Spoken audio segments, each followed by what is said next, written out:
Asia cup में आज रवायती हरफ हिंद और पाकिस्तान की टीम बिलमुकाबिल है, लेकिन सरहद पर तैनात जो जवान पाकिस्तानी हमलों में शहीद हो रहे हैं उनके अहले खाना इन मुकाबलों पर सवाल उठा रहे हैं। उनका वाज़ेह तौर पर यह कहना है कि मौजूदा सूरत हाल में पाकिस्तान का हर महाज पर बायकॉट किया जाना चाहिए।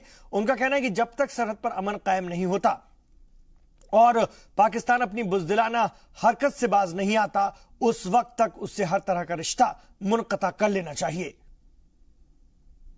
हमारे देश के कभी भी पाकिस्तान पे कभी ऐसे घुसपैठ नहीं करते, मगर फिर भी पाकिस्तानी हमारे यहाँ पे आते हैं। उनका क्या कारण है आपको पता नहीं है, लेकिन फिर भी जासूस भेजते हैं, कुछ ना कुछ करते हैं। मैं तो यही चाहता हूँ कि ये मैच नहीं होना चाहिए, क्योंकि हमारे देखो आर्मी जवान कितने शहीद होते हैं। हमारे आर्मी जवान कभी कश्मीर में हो रहे हैं, कभी हमारे यहाँ पर अखनूर पार बॉर्डर में फायरिंग करते हैं। अभी आप लेटेस्ट देखा ही होगा, अभी जजर गोडली में भी क्या बोलते हैं कुछ आतंकवादी आए थे, आए दिन आते रहते हैं, कभी किसी को नुकसान पहुँचा रहे हैं, कभी किसी को कुछ कर रहे हैं।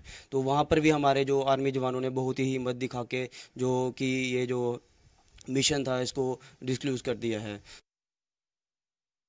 कि जब तक हिंदुस्तान के हालात पाकिस्तान के हालात ठीक नहीं हों तब तक मैच नहीं होना चाहिए।